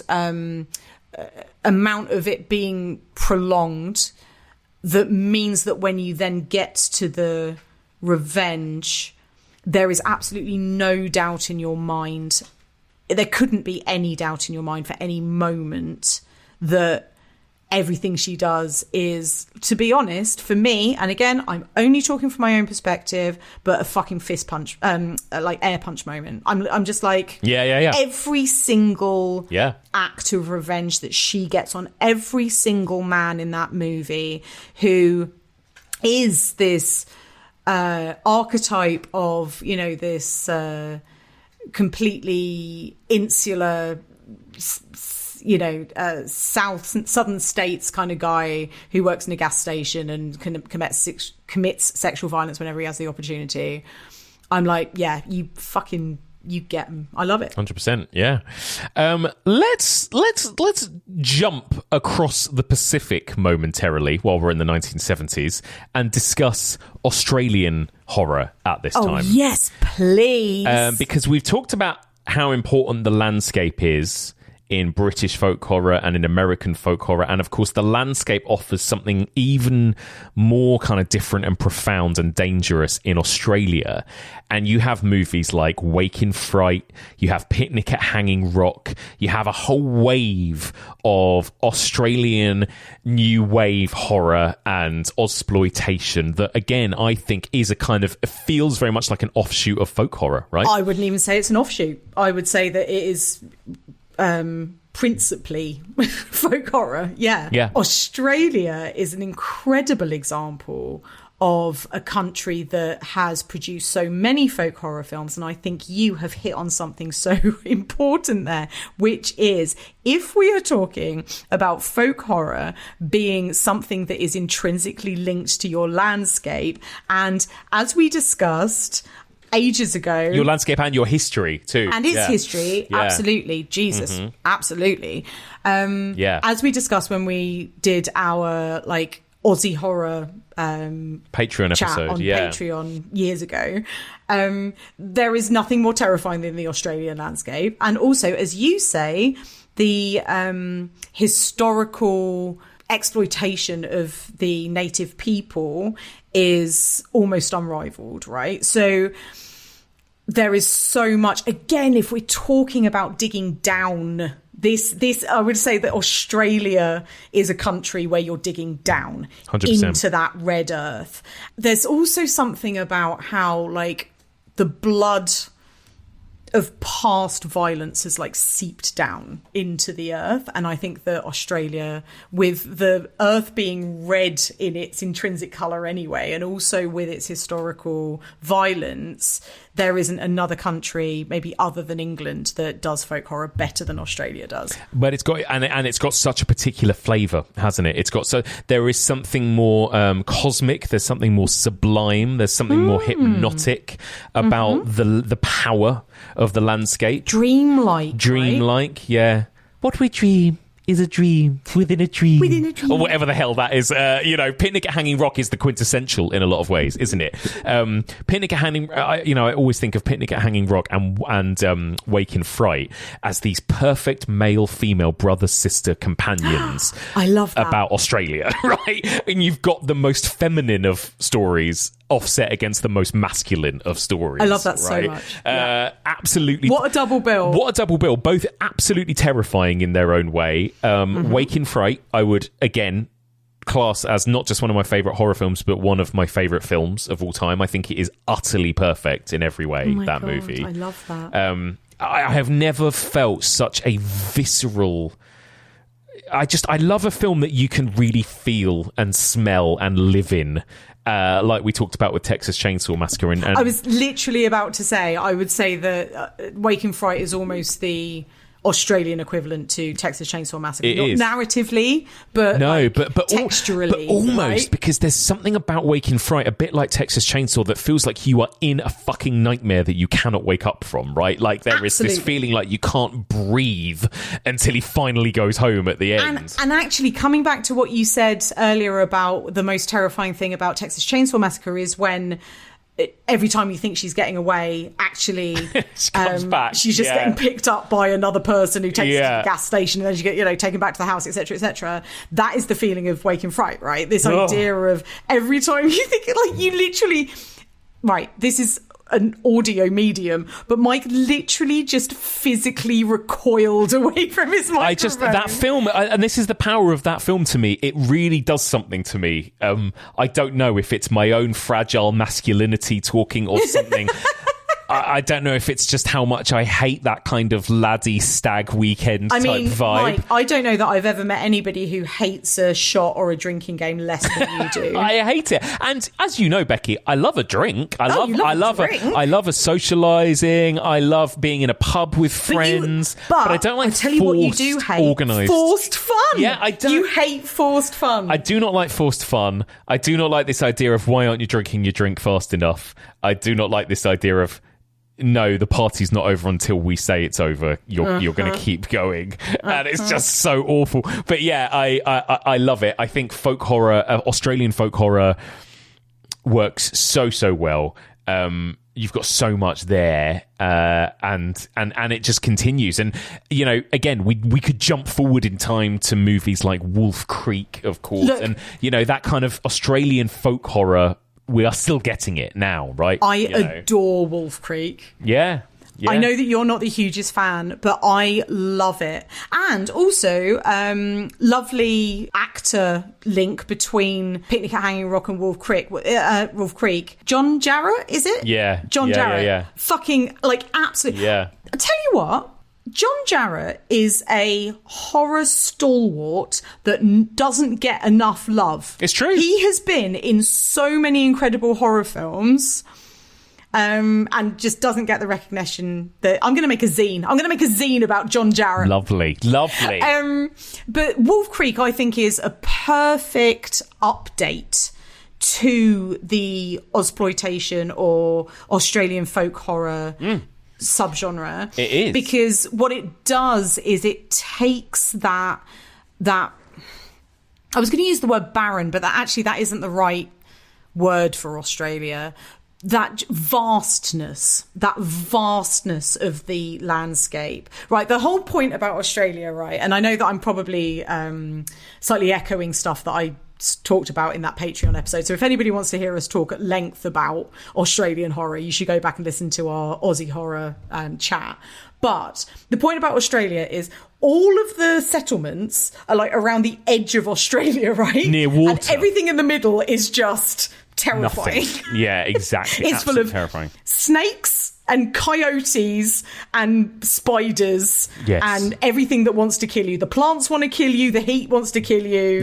Yeah. All the bugs want to kill you. Everything, right? Yeah. And what I think Wolf Creek does is so perfectly takes the inherent fear of the Australian landscape that something like Picnic at Hanging Rock gives us, and superimposes onto it the exploitation of something like Texas Chainsaw Massacre. Completely. I mean, there's even a suggestion, right? Correct me if I'm wrong. It's been a long time since I've seen this film because you're right, I didn't really like it. But I remember that really interesting, almost a suggestion of something cosmic happening in the first hour. Like that idea of right. Are there aliens landing? There is again that right. That's kind of what they're sort of picking up on their camera, right? Because again, it's sort of found footage. Again, there's a lot of these folk horror found footage kind of crossovers over the years. Yeah, there's crossovers. Don't get me started on horror in the high desert, my God. But that idea of there's something so vast and unknowable about the Australian landscape that it almost becomes sublime, it almost becomes cosmic, it almost becomes otherworldly, right? And 100%. Wolf Creek definitely plays on that. In the 2000s, 100%. That exploitation subgenre made a comeback. You know, we had the Wrong Turn movies, we had the Rob Zombie movies, we had Wolf Creek. And in fact, you say Wrong Turn, and the most recent Wrong Turn, when they sort of did the reboot, leans really into folk horror. Yeah, it does. Yeah, really it goes completely into it. So, and go on. Wait, just before we move on from Australia, there are a couple of extras that I want to shout out because there's a couple of films. Alison's Birthday is an incredible Aussie horror about a girl who is sort of just coming of age. And again, there's a sort of cultist conspiracy. And there's also a little film called Celia, which I'm covering in the next season of the podcast. Oh, I'm so glad you are, because I think that was my suggestion. Yeah. But again, like an incredible film that really kind of plays on what we were talking earlier about, that idea of kind of the darkness in children's play, where you've got children who are banding together, right, to kind of like insinuate themselves on like other kids and that. Like it's an incredible film, and again, nothing really supernatural there. So Alison's Party, I would say, definitely leans into the supernatural. Celia, I say, doesn't, but it's very much that kind of folky kind of well, what was that thing you said earlier, that quote about child's play? That, like, the darkness of child's play. The darkness of child's play. Yeah. Absolutely that. So we need to wrap up soon, and I want to talk about kind of more modern stuff and that final kind of wave. But first of all, we have to just mention this big, glaring, perfect movie in the middle of these movements, which is the Blair Witch Project in 1999, which, again, you've got this community of Burkittsville, this legend, this folklore that runs beneath it, that all of the locals know about. You've got these outsiders coming into this community to investigate it, have no idea of the power that they're messing with by getting into it, and it escalates and escalates and escalates and escalates. I mean, you've just basically described folk horror. Yeah, and and it is, I mean, not a hot take, one of the greatest movies ever made, right? The Blair Witch Project, unbelievable. To this day, terrifies me every fucking time. I'm never not scared of that film. I remember, right, I mean, I will have told this on mic before, so I'll keep it short, but I watched it at the cinema, Guildford Odeon, with my dad, scared the living shit out of me. Went and bought it on VHS as soon as it came out. It sat on my shelves in its cellophane until I then took it down the charity shop because I was too scared to watch it on VHS. Yeah. And then didn't see it again until you screened it. One of you, I think your first or earliest screenings. Yeah. You screened it at the BFI, and I came along. It was the first time that I'd seen it since '99 in the cinema.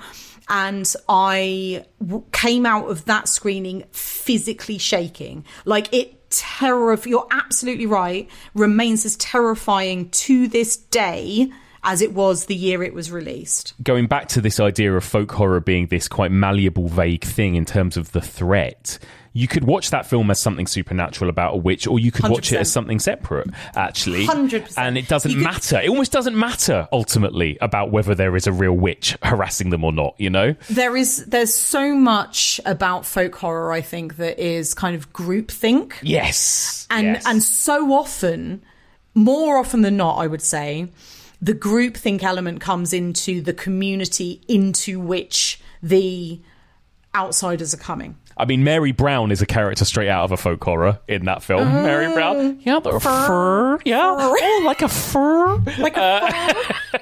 I love her. I love her so much. I want her to be my friend.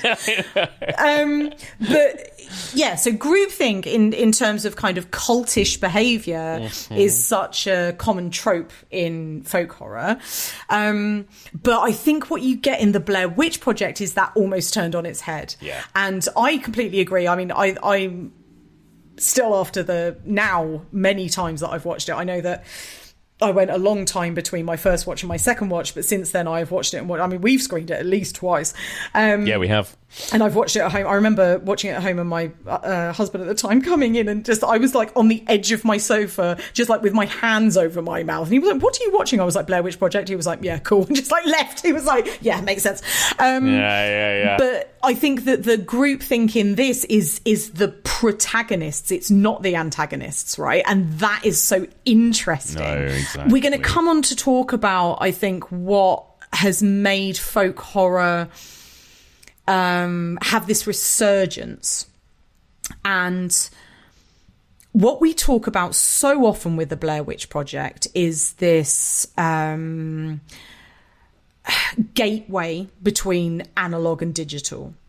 And I think that that is really interesting when you're talking about the Blair Witch Project and about folk horror, because I think there is also something about folk horror as a movement more generally, especially now when you're looking at its resurgence from sort of the mid-noughties, is about that discrepancy between analog and digital. And not only what you were saying earlier, which I think is so interesting, about how actually you think that it maybe doesn't work as well now it's shot on digital, which I completely agree with, but also that now we are essentially, we've been going through such like an unprecedented and ongoing like technological change, like the internet, smartphones, social media, how technology like infiltrates and rules our lives nowadays.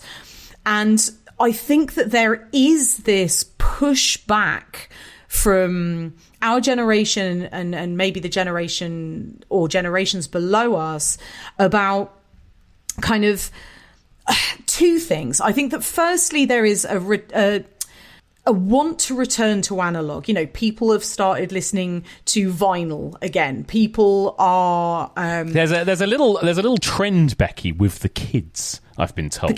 The kids called friction maxing. Now that to me sounds to me like something sexual, but it's not. It's apparently just about young people embracing. Is it just not using lube? Yeah, exactly. That's what I thought. Raw dogging. Yeah. But no, apparently it's to do with young people wanting to embrace analog technology. So they're buying themselves like CDs again or whatever. Right.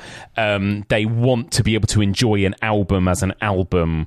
And it's about making the most out of a piece of media rather than making it disposable. And that thing is called friction maxing, apparently. Okay, well, that's a ridiculous fucking term, and I'm never going to use it ever in my life. So thank you for the one and only time I will hopefully ever hear that. But absolutely, people have rediscovered vinyl, and people are now, which is so hilarious actually, but you've now had like a progression from the rediscovering vinyl to now people are rediscovering CDs, which is so adorable to me. It's like so ridiculous and funny and cute. VHS as well. VHS, absolutely. So now you're getting modern horror films that are getting VHS releases. Again, hilarious. Oh my God. And the other thing I wanted to mention, Go and Touch Some Grass, right, has become like literally this thing. And I hadn't thought about that in any way before today when I was making notes for this chat, about that being a sort of slightly folk horror adjacent thing.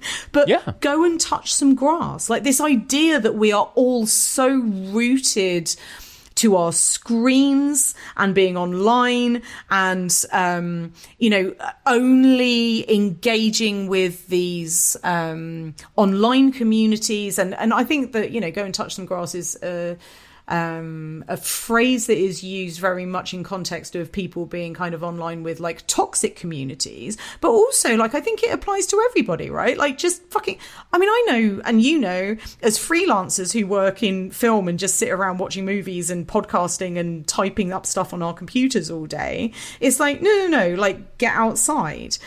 And there's something there as well about kind of getting back.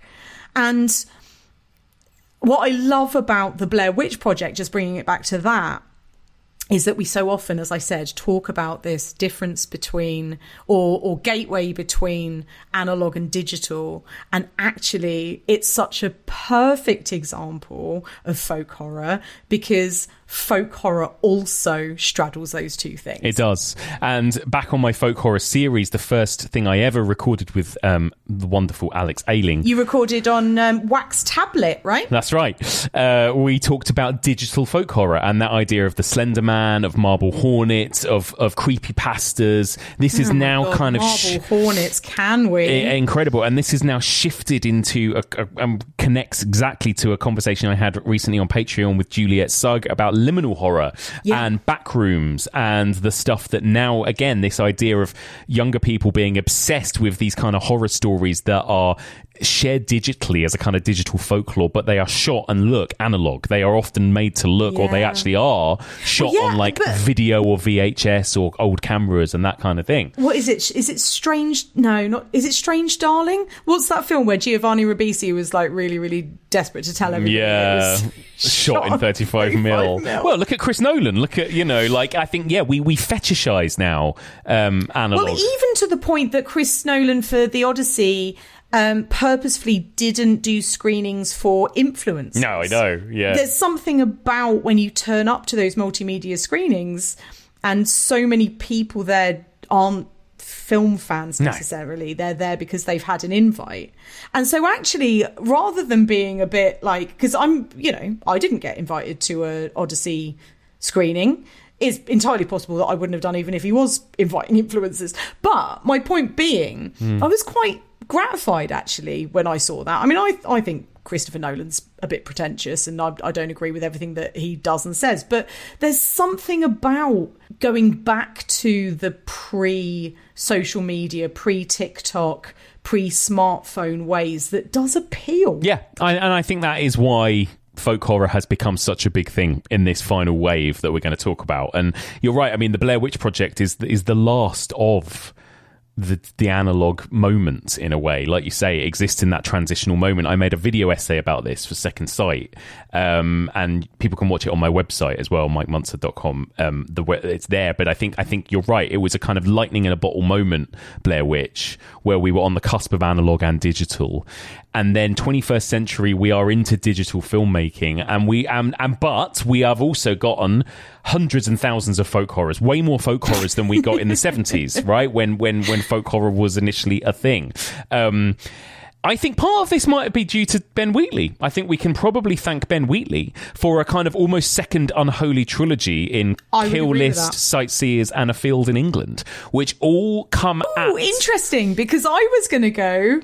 Kill List, A Field in England, In the Earth. Well, In the Earth came later, but yes, absolutely. Now you could look at that one as part of it, but we were talking about that trilogy way before In the Earth came out. Like when I was talking about that trilogy as the second unholy trinity on my folk horror series, obviously that was long before In the Earth came out. Holy shit! Okay, and Dan, I need to go back and listen to that series. Dan Martin made these really interesting comments about how each of the three, it's like a trilogy of the different sides of folk horror and the different elements of folk horror are all there in different ways across Kill List, Sightseers, and A Field in England. All three tonally radically different, stylistically radically different, but they all deal with the dangers of the English countryside in different ways, basically. And they're not huge smash hits. I mean, I think the Sightseers was quite a successful comedy, but they're not like big mainstream movies necessarily. But I think over time, word of mouth and in horror communities and in cinephile communities, they did have an influence, and I think they helped. 100%. I think they helped usher in this kind of folk horror revival. And then, of course, Robert Eggers' The Witch, as you've mentioned, as we've talked about already a couple of times, that was a big hit, and I'm sure that is partly responsible as well for that folk horror revival. Definitely. I mean, I think so. Obviously, we had Blair Witch Project in '99. And the thing is if we're thinking about the 70s being a huge peak time for folk horror, and then the kind of noughties and beyond being a huge peak time for folk horror, the 60s and the 90s were both relatively calm, prosperous times in Western society, right? And then the 70s came along, which was very much it was very pessimistic. There was a lot of kind of cultural strife. There was a lot of environmental anxiety around stuff like sort of nuclear power. And after the 90s, you obviously get 9/11, and we enter a period of doubt, got like pretty similar circumstances in terms of like the effects and social unrest of kind of like 1970s in England. What you get is like the Blair Witch Project in 99, and then all of a sudden 9/11 happens and everybody suddenly feels very uncertain about their place in the world. Cities suddenly start feeling unsafe. Yeah. Right? this idea of New York, like one of the most iconic cities on the planet, being under attack, and you know, not as untouchable as people thought it was.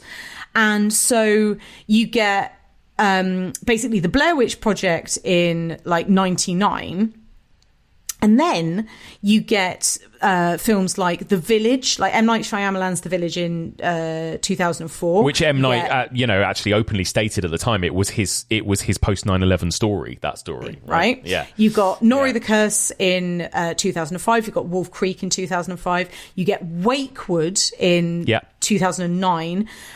Kill List in 2011. Field in England, Jugface in the Borderlands, all in 2013. And then you hit the big elevated horror, in quotes, era, with folk horror kicking off with like The Witch in 2015, and then it just snowballs.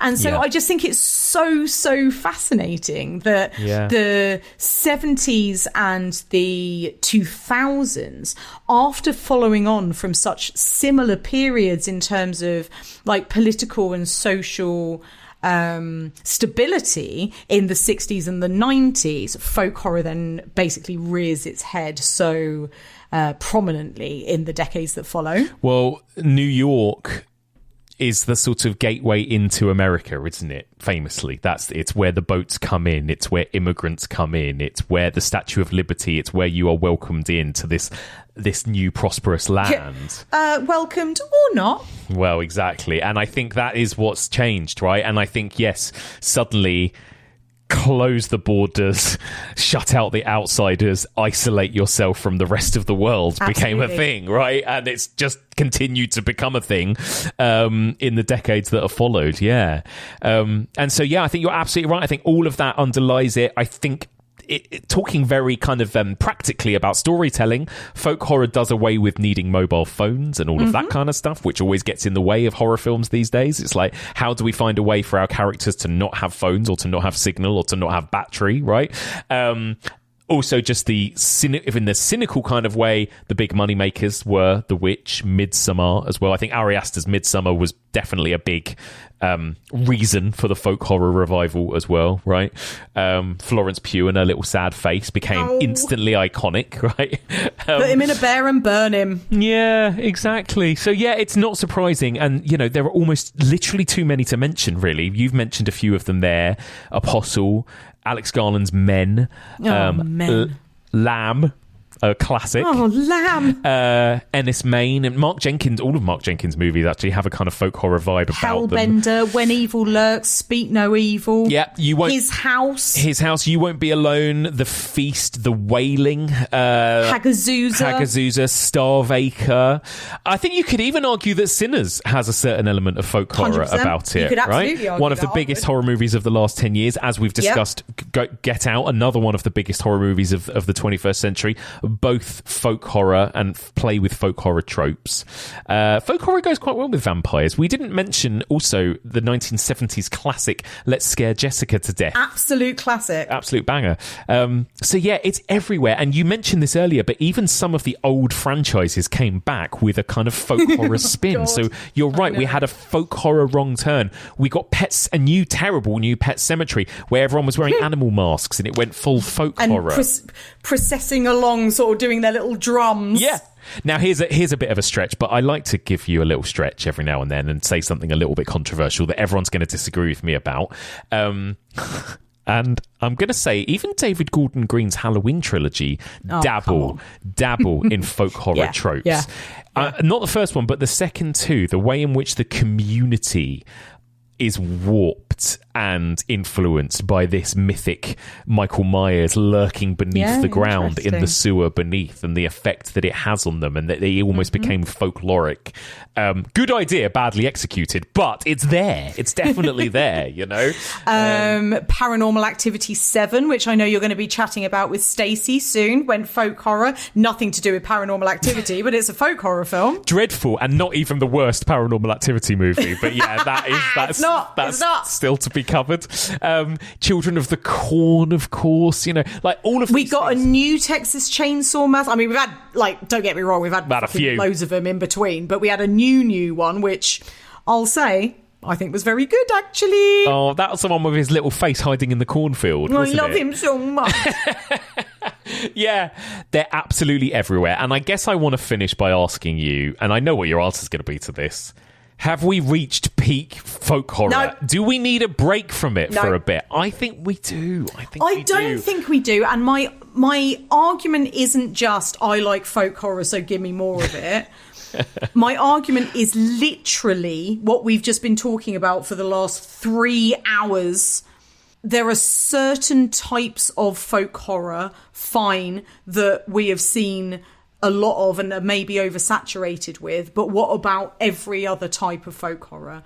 And so I think it is far too blanket to say, are we bored of folk horror? It's like, fine, you might be bored of corn dolls, you might be bored of Morris dancers, you might be bored of evil goats, but does that mean I guess that's what I'm talking about. Right. Well, if that's what you're talking about, I'm talking about the most traditional folk horror, the type of folk horror that everyone would agree is folk horror. But hasn't this whole talk been about how actually that is not just what folk horror is? And we've talked time and time again about all, like, if, you know, Candyman, we had another version of Candyman a few years ago from Nia DaCosta, which was fucking incredible. It was. Like, if you're going to bring me films like that, no, we're not bored of folk horror. No, okay. Let me rephrase the question then. Are we bored of movies that look and sound like the Unholy Trinity from the 1970s? Okay, yeah, maybe. Yes, okay. I think we are. But I think that's a very different... I'm gonna assert that I think that is a different question from are we bored of folk horror?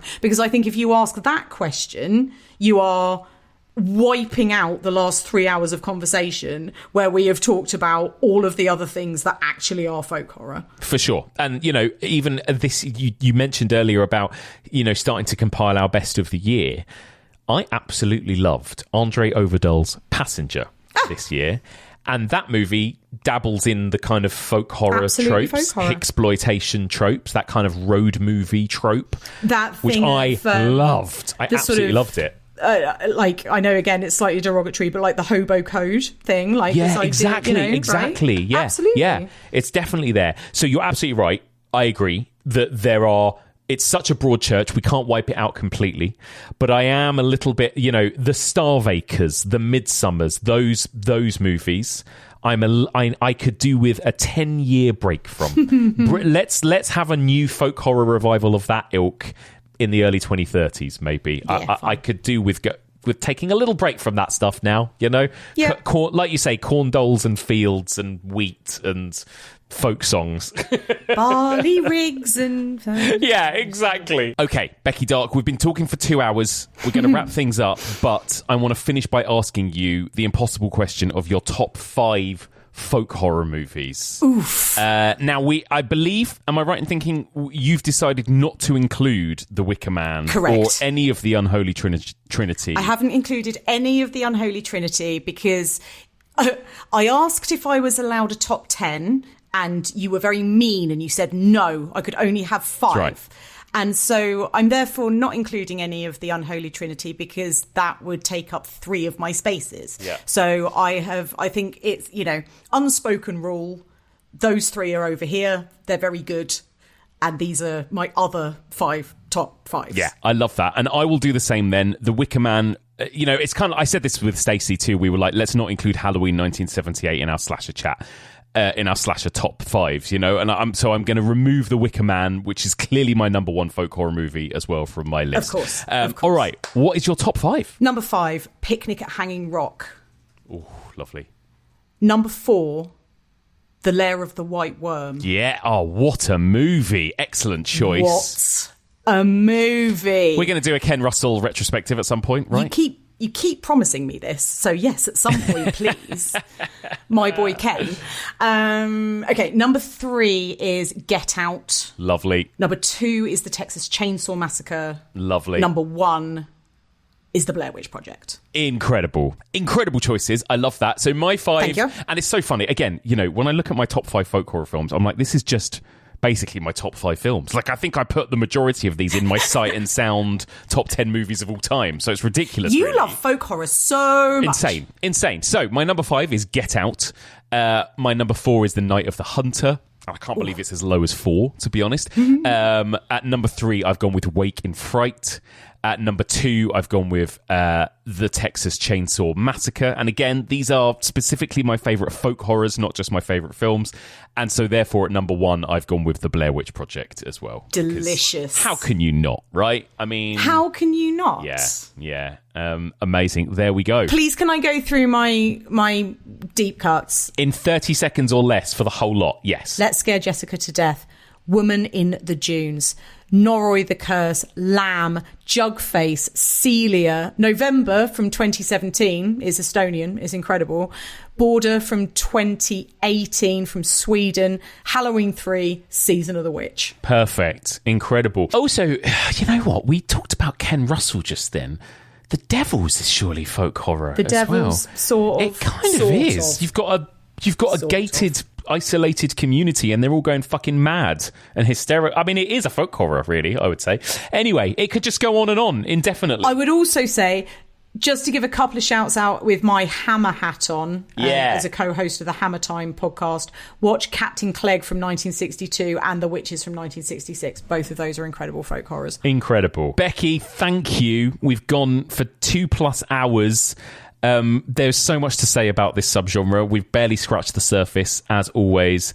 Are you glad that you finally got to come and talk about folk horror on this podcast? I'm so glad. Thank you so much for bowing to my pleas. Oh my God, I've loved it. Thank you for being here and coming with all of your vast knowledge and so many recommendations as well. That's been such a fun chat.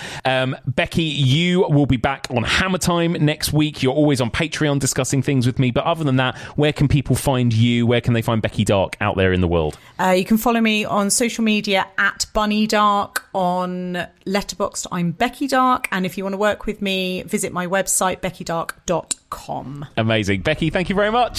Thanks, Mike. And that's it for this week's Folk Horror Retrospective. A massive thank you to Becky Darke for joining me for that discussion. So much to cover, such a fascinating subgenre to talk about. Get in touch with me, let me know your thoughts on this. What are some of your favourite folk horror movies? Do you disagree with Becky and I on our definitions of the subgenre? How do you see folk horror? Get in touch and let me know. We'll be back next week, moving into the more visceral, squishy world of The Walking Dead. I'm going to be joined by longtime friend of the pod, Brad Hanson, and we are going to be talking about the goriest, squishiest, gnarliest subgenre of all, the evolution of the zombie film. Join us next week for all of this and more on the evolution of horror.